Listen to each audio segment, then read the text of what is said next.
తన 100 రోజుల పరిపాలనలో వరదలు, ఆడపిల్లల మీద రేపులు, వైఎస్ఆర్సీపీ వాళ్ళని మర్డర్ చేయటం, నరికి చంపటం, వాళ్ళ మీద తప్పుడు కేసులు పెట్టి ప్రజలకు ఇచ్చిన ఏ హామీ నెరవేర్చలేదు. కాబట్టి ప్రజల్లో తనకొస్తున్న చెడ్డ పేరుని డైవర్ట్ చేయడానికి డైవర్షన్ పాలిటిక్స్ లో ఈరోజు వెంకటేశ్వర స్వామిని కూడా చంద్రబాబు నాయుడు గారు వదలలేదనేది మనకు స్పష్టంగా కనిపిస్తోంది. ఎందుకంటే ఆయనకి ఎప్పుడు అలవాటు, ఎప్పుడెప్పుడు ఆయనకి చెడ్డ పేరు వస్తుందో అప్పుడు ఏదో ఒక ఇష్యూని ఆయనే క్రియేట్ చేస్తాడు. దాన్ని తన వర్గీయులతో పబ్లిసిటీ చేయటం, దాని మీద డిస్కషన్లు చేసి ఎదుటి వాళ్ళ మీద నిందలు వేయటం ఆయనకు అలవాటే. కానీ ఈ రోజు మీరు చూస్తే సాక్షాత్తు టీటీడీలో తిరుమల లడ్డూ మీద ఇంత దిగజారుడుతనంగా చంద్రబాబు నాయుడు గారు మాట్లాడతారని ఎవరు ఎక్స్పెక్ట్ చేయలేదు. ఈ రోజు ఆయన మాట్లాడాక ప్రతి ఒక్కరు కూడా చీకొట్టడం మనం గమనిస్తూనే ఉన్నాం. ఎందుకంటే సాక్షాత్తు చంద్రబాబు నాయుడు గారి కొడుకే చెప్పాడు టీటీడీలో ముఖ్యమంత్రికి ఎటువంటి సంబంధం ఉండదు అని. అలాంటప్పుడు జగన్మోహన్ రెడ్డి గారు ఏదో దగ్గరుండి తిరుపతి లడ్డూలో యానిమల్ ఫ్యాట్ ని మిక్స్ చేయించినట్టుగా ఆయన ఈరోజు ఆరోపించడం ఎంతవరకు సబబని నేను అడుగుతున్నాను. ఒక్కసారి మీరు గమనించండి, చంద్రబాబు నాయుడు గారు ముఖ్యమంత్రి అయిన తర్వాత జూన్ 21వ తేదీ ఈవోగా శ్యామలరావు గారు మరి అక్కడికి రావడం జరిగింది. నెయ్యి వాసన చూస్తూ లడ్డూలో స్వచ్ఛమైన నెయ్యిని మేము వినియోగిస్తున్నామని ఆయన చెప్పడం కూడా మీరు అందరూ గమనించుంటారు. జూలై 6వ తేదీ 12వ తేదీ 2 సార్లు ట్యాంకర్లది టెస్ట్ చేయడం జరిగింది. అందులో వెజిటబుల్ ఫ్యాట్ మిక్స్ అయింది కాబట్టి దాన్ని రిజెక్ట్ చేశాము, దాన్ని వాడలేదు అని శ్యామలరావు గారు చెప్పడం మనం అందరం కూడా గమనించాం. అలాంటిది 2 నెలల తర్వాత ఇప్పుడు చంద్రబాబు నాయుడు టీటీడీకి సంబంధించిన దాన్ని టీడీపీ ఆఫీసులో ప్రెస్ మీట్ పెట్టి ఇలా యానిమల్ ఫ్యాట్ కలిసింది అని ఒక నింద వేసినప్పుడు దాన్ని సమర్థిస్తూ మళ్లీ శ్యామలరావు గారితో ప్రెషర్ పెట్టి ప్రెస్ మీట్ పెట్టించి ఎలా మాట్లాడిచ్చారో మీ అందరూ కూడా గమనించారు. సాక్షాత్తు నారా లోకేష్ గారే చెప్పారు టీటీడీతో ముఖ్యమంత్రికి సంబంధం లేదు అని. అలాంటప్పుడు జగన్ గారి మీద ఎలా నిందలేస్తారని నేను అడుగుతున్నా. ఈరోజు మీ ప్రభుత్వంలో మీ ఈవో ఉండగా మీరు టెస్టింగ్ చేసిన మిల్క్ లో వెజిటబుల్ ఫ్యాటా ఇంకో ఫ్యాటా ఉంటే దానికి బాధ్యత ఎవరు? శ్యామలరావు గారా, లేదా ప్రభుత్వంలో ఉన్న చంద్రబాబు నాయుడు గారా, లేదా ఎవరు టీటీడీ బోర్డులో ఉన్న మెంబర్సా? సో ఇది ఒకసారి మనం ఆలోచించాల్సిన విషయం. అంటే ఈవో గారు తాను జాయిన్ అయినప్పుడు ఏం చెప్పాడు, ఈ రోజు చంద్రబాబు నాయుడు ప్రెషర్ పెట్టాక ఏం చెప్పాడు అనేది భక్తులందరూ కూడా గమనించాల్సిన విషయం. రెండవది మీరు చూస్తే చంద్రబాబు నాయుడు డైవర్షన్ పాలిటిక్స్ ఎప్పుడూ చేస్తుంటారు. అలాగే ఈ రోజు ఆ తిరుమల కొండ మీదకి జగనన్న అధికారంలో ఉన్నప్పుడు మోడీ గారు వచ్చారు, అమిత్ షా గారు వచ్చారు, ఎక్స్ సీజే రమణ గారు వచ్చారు, ప్రెసిడెంట్ సీజే గారు వచ్చారు. అంతెందుకు చంద్రబాబు నాయుడు ఫ్యామిలీతో సహా వెళ్లాడు, పవన్ కళ్యాణ్ గారు వెళ్లారు. లడ్డూలో ఏ మాత్రం రుచి తేడా ఉంటే ఆ రోజే వాళ్ళు కంప్లైంట్లు ఇచ్చుంటారుగా, ఎందుకు కంప్లైంట్లు ఇవ్వలేదు? ఇప్పుడు ఆ 5 సంవత్సరాల్లో ఏదో జరిగిందని నింద వేయటానికి ఈ రోజు టీటీడీని ఎంచుకొని తిరుమల తిరుపతి దేవస్థాన ప్రతిష్టను దిగజార్చడం ఎంతవరకు కరెక్ట్ అని భక్తులందరూ కూడా ఒకసారి ఆలోచించాల్సిన అవసరం ఉంది. అండ్ మూడోది, ఈ రోజు ఎవరైతే బీజేపీ నాయకులు కూడా మాట్లాడుతున్నారో వాళ్ళని నేను అడుగుతున్నా, ఇదే టీటీడీ బోర్డులో మెంబర్లుగా బీజేపీకి సంబంధించిన వాళ్ళు ఉన్నారు. మరి ఆ రోజు తప్పు జరిగితే వీళ్ళందరూ ఎందుకు మోడీ గారికి అమిత్ షాకి ఇన్ఫార్మ్ చేయలేదు, ఎందుకు దీని మీద చర్యలు చేపట్టలేదు అనేది నేను అడుగుతున్నా. అలాగే ఈరోజు తెలుగుదేశం పార్టీ అధికార పార్టీలో ఉన్న వేమిరెడ్డి ప్రశాంతి గారు ఆ 5 సంవత్సరాల కాలంలో ఈ పర్చేసింగ్ కమిటీలో 5 సంవత్సరాలు ఉన్నారు. అలాగే ఇప్పుడు మంత్రిగా ఉన్న పార్థసారథి గారు కూడా పర్చేసింగ్ కమిటీలో ఉన్నారు. మరి వాళ్ళని విచారించండి, ఆ బోర్డు మెంబర్లందరినీ బయటకు వచ్చి మాట్లాడమని చెప్పండి, తప్పు జరిగిందా లేదా. ఈరోజు ఇంతమంది గొప్ప గొప్ప వాళ్ళు తిరుమలకు పోయి లడ్డు తిన్నా జరగని తప్పు వాళ్ళ పర్చేస్ కమిటీలో ఉన్న వాళ్ళు జనసేన పార్టీ తెలుగుదేశం పార్టీలో చేరిన వాళ్ళని మాట్లాడకుండా కేవలం జగన్ గారిని టార్గెట్ చేసి మాట్లాడటం చూస్తే రాజకీయ లబ్ధి కోసం తిరుమల పవిత్రను భ్రష్టు పట్టిస్తూ ఈరోజు చంద్రబాబు నాయుడు చేస్తున్న నీచ నికృష్ట రాజకీయాలు అందరూ కూడా గమనించి ఆ చంద్రబాబు నాయుడికి బుద్ధి చెప్పమని కోరుకుంటున్నా. ఇక ఫైనల్ గా తనని ఎవరూ నమ్మరు అనుకున్నప్పుడు పవన్ కళ్యాణ్ గారిని ఫ్రేమ్ లోకి తీసుకురావడం చూస్తున్నాం. ఇది కూడా మనం అందరూ కూడా గమనించాలి. ఎందుకంటే ప్రాయశ్చిత్త దీక్ష చేస్తున్నానని పవన్ కళ్యాణ్ అంటున్నారు. ప్రాయశ్చిత్త దీక్ష ఎవరు చేస్తారు? తప్పు చేసిన వాళ్ళు చేస్తారు. అంటే చంద్రబాబు నాయుడు తప్పు చేశాడు, ఇది అబద్ధం, ఈ లడ్డూలో కల్తీ జరగలేదు, ఇది నాకెక్కడొచ్చి ఆ పాపం చుట్టుకుంటుందన్న భయంతో పవన్ కళ్యాణ్ ప్రాయశ్చిత్త దీక్ష చేస్తున్నారనేది ఈ రోజు మాకు అందరికీ అర్థమవుతున్న విషయం. ఎందుకంటే ఈ రాష్ట్రంలో తిరుమల కొండ మీద 1000 కాళ్ల మండపాన్ని కొట్టేసింది చంద్రబాబు నాయుడు. దుర్గా గుడిలో క్షుద్ర పూజలు చేయించింది చంద్రబాబు నాయుడు. విజయవాడలో 25కు పైగా పవిత్రమైన దేవాలయాల్ని కూర్చింది చంద్రబాబు నాయుడు. పూజల్లో బూట్లు వేసుకొని పూజలు చేస్తూ అన్ని తొక్కేసింది చంద్రబాబు నాయుడు గారు. ఇలాంటి చంద్రబాబు నాయుడు కోసం ఎన్ని ప్రాయశ్చిత్త దీక్షలు చేసినా ఆయనైతే దేవుడు క్షమించడు, అలాగే హిందువులు కూడా చంద్రబాబు నాయుడిని క్షమించరు. ఆ పాపం నుంచి తప్పించుకోవడానికి పవన్ కళ్యాణ్ చేస్తున్న ఈ 11 రోజుల ప్రాయశ్చిత్త దీక్ష పవన్ కళ్యాణ్కి మాత్రమే పనికొస్తుంది. కాబట్టి ఇకనైనా తిరుమల తిరుపతి దేవస్థానాన్ని అడ్డం పెట్టుకుని జగనన్న మీద దుమ్మెత్తి పోసే కార్యక్రమాల్లో ప్రతిష్టగా దిగజారిస్తే తిరుపతి అమ్మాయిగా నేను ఊరుకునేది లేదని కూడా ఈ సందర్భంగా తెలియజేసుకుంటున్నాను. తిరుపతి అమ్మాయిగా అనేది మా అమ్మ వయసు ఉంటుంది ఆవిడకి, మా అమ్మ వయసు రోజాకు ఉంటుంది, తిరుపతి అమ్మాయి అంట. ఇంకా మీకు వయస్సులు కావాలా, నాజూకుతనాలు కావాలా? ఇదేమి కర్మ ఇది? ఇప్పుడు ఒకరిని ఆంటీ అంటాం, ఒకరిని అమ్మాయి అంటాం, ఒకరిని చిన్న పిల్ల అంటాం, ఇంకొకరిని వృద్ధురాలు అంటాం, వృద్ధాప్యం అంటాం, వయసుకు వచ్చింది అంటాం. ఇది మామూలుగా మనం మాట్లాడే మాటలు. ఈవిడ అమ్మాయి అంట. మా అమ్మ వయసు ఉంటుంది 2 సంవత్సరాలు, మా అమ్మ కన్నా పెద్ద ఉంటావు నువ్వు. ఓబరకాయ మొహం వేసుకొని నేను తిరుపతి అమ్మాయిని అంటే, తిరుపతి అమ్మాయి అనేది ఏమన్నా ప్రొఫెషనలా? అది ఏమన్నా కోర్సా? నువ్వు అమ్మాయి అని చెప్పడం వల్ల నువ్వు సంపాదించిన 3,000 కోట్ల రూపాయలు ఏమన్నా నిలవన కనబడకుండా పోతాయా? లేకపోతే ఈరోజు ఇష్యూ వచ్చిన తర్వాత నువ్వు అమ్మాయి అని గుర్తుకొచ్చిందా?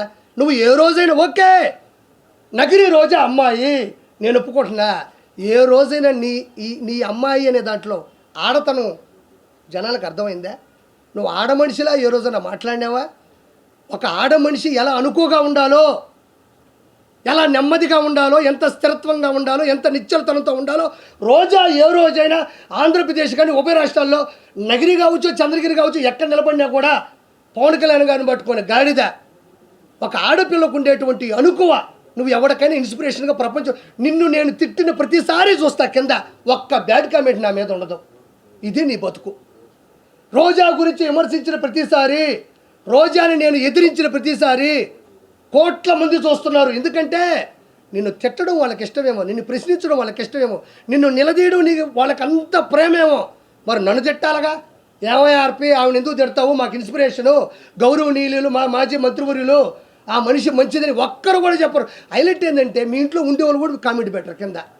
అంటే మీ ఇంట్లో వాళ్ళకి నచ్చక ఒక అమ్మాయి అంటున్నావే, ఒక ఆడతనం ఉందా నీకు? అడవితనం ఉంది నీకు. మృగజాతివి నువ్వు, మృగంలా ప్రవర్తిస్తావు. డబ్బులు అకౌంట్లో పడితే అన్నదమ్ములు అక్కడ ఇక్కడ మోసం చేస్తే వచ్చే డబ్బులతో 3,000 కోట్ల నుంచి 5,000 కోట్లు ఈరోజు సంపాదించింది నగరి రోజా. ఆ డబ్బులు నగిరికి పెట్టుంటే మహానగరం అయి ఉండేది ఈరోజు.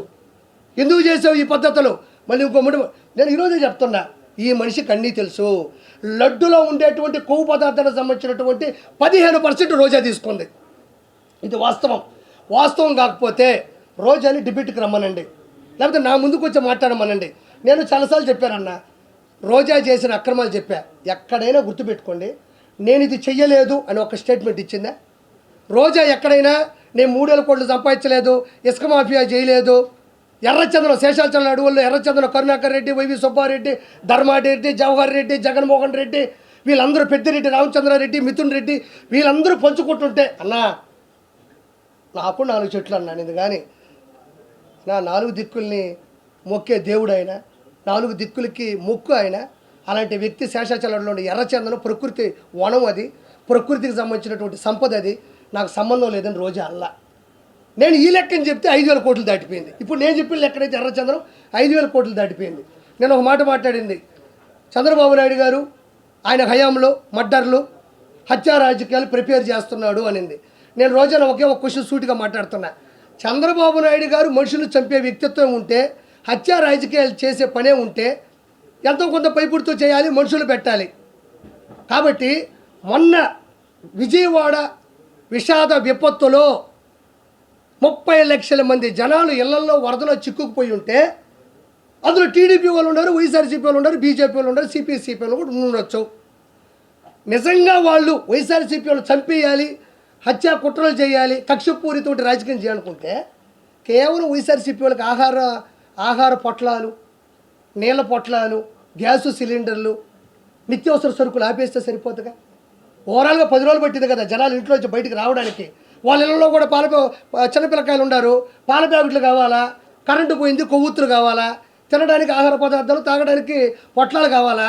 4 కార్యకర్తలు పిలిపించి ఇక్కడ ఎవరు వైఎస్ఆర్సీపీ వాళ్ళు అంటే ఖచ్చితంగా లిస్ట్ ఇస్తాడు. కాబట్టి ఇమ్మీడియట్గా వాళ్ళందరికీ ఇవన్నీ ఆపేస్తే హత్యా రాజకీయం కూడా చేయక్కర్లేదు. వాళ్ళ పాటు గోళ్ళే పోతారు కదా, ఆకలితో దప్పికలతో అలమటించిపోయి కుంగి కృషించి నశించిపోతారు కదా. 10-15 రోజులు ఎవరూ బతకలేరు.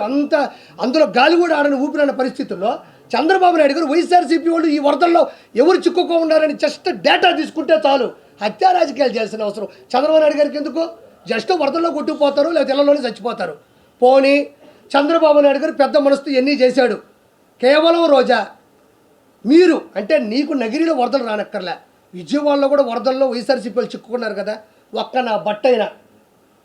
నా బట్టైనా వైఎస్ఆర్సీపీలో కోట్లు సంపాదించిన ఒక్కడైనా నెలలోకి దిగి ఈరోజు రోజా తిరుమల కొండ మీదకి వెళ్తే ఎవరైనా ఆపారా? మొన్నే పోయింది, 1 వారం క్రితం.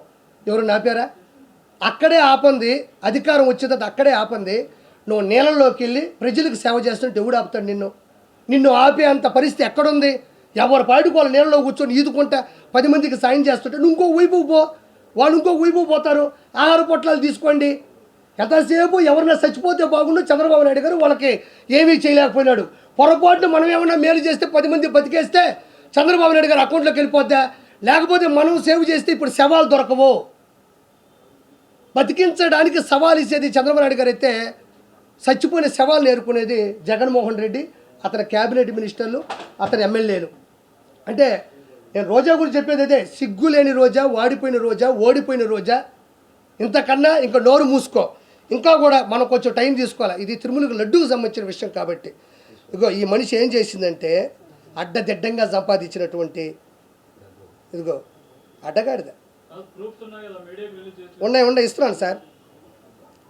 ఇదేదో పెట్టారు, ఒక్క నిమిషం సార్. అన్నా అంజీ అన్న ఇదిగోండి, చూడండి ఆ మనిషి. ఇగో ఈ రోజా గారి వీడియో కదా ఇది, రోజా గారే కదా. ఇవే కదా, ఇవి లాంటి ఇంకొకరు ఉండరమ్మా అంటున్నావు. ఈవిడే ఎక్కువ భూమికి భారం నాయనా. ప్రపంచంలో ఈవి లాంటి మనిషి బ్రహ్మదేవుడు కూడా పుట్టే చదువు చెప్పు. ఆయన భయపడుతుంటాడు. నన్ను ఏమన్నా తిరుమల దాకా వచ్చారు, పైన నా దగ్గరికి ఏమన్నా వస్తారని. అక్రమార్కురాలు, అమాయకురాలు అంటారు, అమ్మాయి అంట. ఒక్క నిమిషం అలా చూడండి. ఓ ఒక్క నిమిషం, ఇది ఒకసారి చూడరా. ఒక్క నిమిషం ఇది పెట్టి బాబాయ్, ఒక్క నిమిషం. మొదట ఈవిడ పెట్టింది ఏంటంటే తిరుమల లడ్డు ముమ్మాటికి టీడీపీ కుట్ర. హైలైట్ ఏం తెలుసా? భగవంతుడు హింట్లు ఇచ్చేస్తూనే ఉంటాడు. చూడు, తిరుమల లడ్డు ముమ్మాటికి టీడీపీ కుట్ర అని పెట్టి పోలింగ్ పెట్టిందమ్మా. అవును కాదు అని పెట్టింది తాగుంటుంది. ఖచ్చితంగా రోజా ఇది పెట్టినప్పుడు తాగింది మా అమ్మ మీదొట్టు, నాకు తెలుసు కాబట్టి మీకు దండం పెడతా. రోజా ఇది పెట్టినప్పుడు తాగింది. ఎందుకంటే మనం చేసిన అక్రమాలు 164 సీట్లు కూటమికి ఇచ్చి ఓటమైనా ఇంత ధైర్యంగా ఇది పెట్టిందంటే దిక్కుమాల ముందు ఏదో తాగింది. తాగకపోతే అంత నిషాలో తప్ప ఇది పెట్టలేమన్నాము. అమ్మ మీద ఉంటే చెప్తున్నా, నిషాలో ఉంది కాబట్టి ఇది పెట్టింది. కానీ ఎవరూ డేర్ చేయలేకపోయినారు దీన్ని. అంటే తిరుమల లడ్డు టీడీపీ కుట్రాన్ని పెట్టగలిందంటే తాగుంది. ఒక్క నిమిషం అనే లైవ్ అయినా పర్లేదు, జనాలకు కావాల్సింది నిజాలు కాబట్టి. ఇగో తిరుమల లడ్డు మమ్మడికి కుట్ర చూడండి.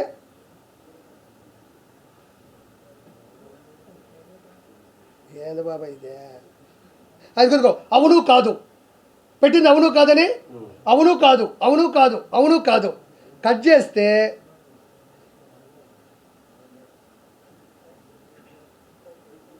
ఇది అవును కాదని పెట్టింది కదా. ఇటు చూడండి, ఇక్కడ కాదు మీద కొడితే అవును అని వస్తుంది. చూడండి,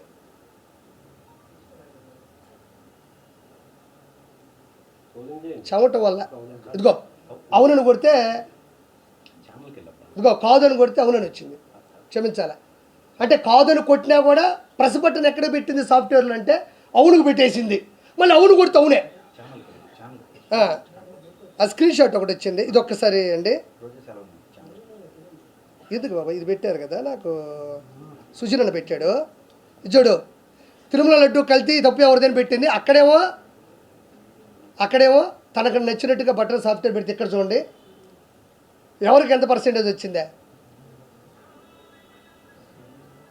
తీసుకుంటున్నారా ఒకసారి చూడండి. ఎందుకంటే మనకైతే అర్థమవుతుందన్న. కొంతమంది పాపం ఊర్లలో ఉంటారు. ఊర్లు అంటారు మా జగన్ చాలా మంచోడు, ఇటు అంటారు మా జగన్ చాలా మంచోడు, చాలా అమాయకుడు అంటుంటారు. వాళ్ళకి నిజంగా మనం చైతన్యపరచకపోతే ఈసారికి 40 కాదు కదా 4% ఓట్లు కూడా రానికూడదు ఈ దొంగకి, ఈ దౌర్భాగ్యుడికి. తీసుకున్నారా? Okay done. పవన్ కళ్యాణ్ గారికి 8%, తిరుమల రెడ్డి కల్తీ తప్పి వద్దంటే 23లో, చంద్రబాబు గారు 27%, వైఎస్ జగన్మోహన్ 72%. ఏది సాఫ్ట్వేర్ వినియోగించినా కూడా దెబ్బగా దాన్ని డిలీట్ చేసేసింది. అంటే ఎవరికో డబ్బులు ఇచ్చిందన్న, డబ్బులు ఇచ్చింది, వాడు సాఫ్ట్వేర్ పెట్టేశాడు, ఆవిడకి అనుకూలంగా వస్తున్నాయి, కానీ అయినా కూడా ఇది తిరిగి అట్టి ఇటు కొట్టేసరికి దాన్ని తీసేసింది.